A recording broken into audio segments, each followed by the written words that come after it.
बुंदेले हर बोलों के मुंह हमने सुनी कहानी थी, खूब लड़ी मर्दानी वो तो झांसी वाली रानी थी।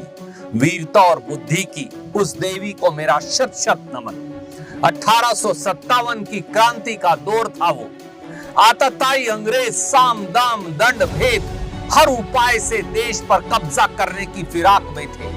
झांसी के राज्य पर उन्होंने यह कहकर कब्जा कर लिया कि राजा निसंतान स्वर्गवासी हो गए हैं। लिहाजा डॉक्ट्रिन ऑफ लैप्स के मुताबिक रानी लक्ष्मीबाई को अपना राज्य अंग्रेजों को सौंपना होगा।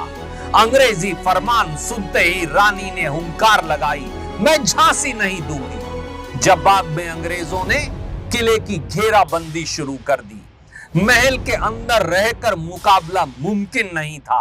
रानी ने खुले मैदान में मोर्चा संभालने का निश्चय किया और अपने दत्तक पुत्र दामोदर राव को पीठ पर बांधकर घोड़ा किले से नीचे कूदा दिया।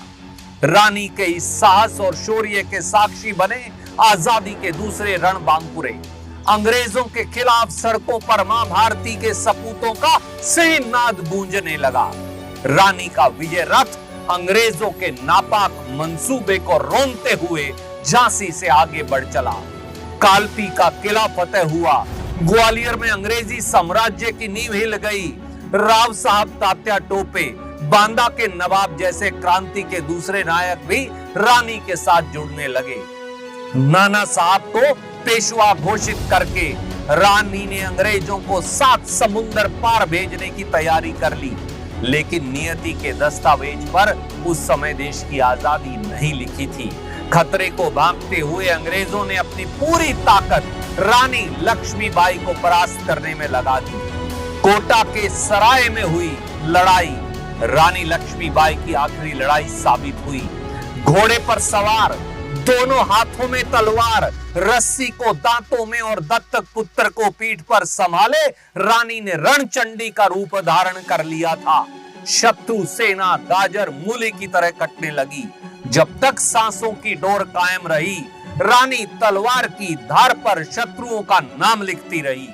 शहीद हुई तो वो, अंग्रेज हुक्मरान भी उनके सामने नतमस्तक खड़े थे, जिन्हें लगता था कि चूड़ियों वाले हाथ में तलवार थामने की ताकत नहीं होती है।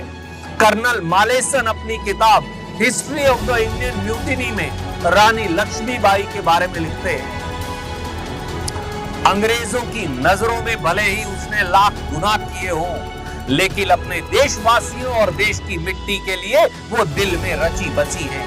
रानी लक्ष्मीबाई की सांसों के हर एक कतरे पर भारत देश का नाम लिखा हुआ था। भारत की खातिर उनके योगदान को हमें कभी नहीं भूलना है।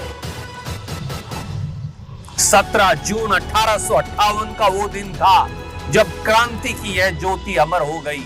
जिस मंदिर प्रांगण में उन्होंने अंतिम सांस ली थी, वहां उनके आखिरी शब्द थे, अंग्रेजों को मेरा शरीर नहीं मिलना चाहिए।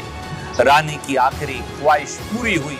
पंचतत्व में विलीन रानी लक्ष्मीबाई को देखकर शत्रुओं ने राहत की लंबी सांस ली, लेकिन तब उन्हें कहां खबर थी कि आजादी की लड़ाई में महिलाओं की भागीदारी की अंगारी और जो अलख रानी लक्ष्मीबाई ने जगाई है, वो आगे चलकर ब्रिटिश साम्राज्य के सूरज को अस्त करके रख देगा। आजादी की लड़ाई में सर्वोच्च बलिदान देने वाली झांसी की रानी लक्ष्मीबाई को मेरा पुनः कोटि कोटि नमन। जय हिंद, जय स्वतंत्रता संग्राम, जय भारत।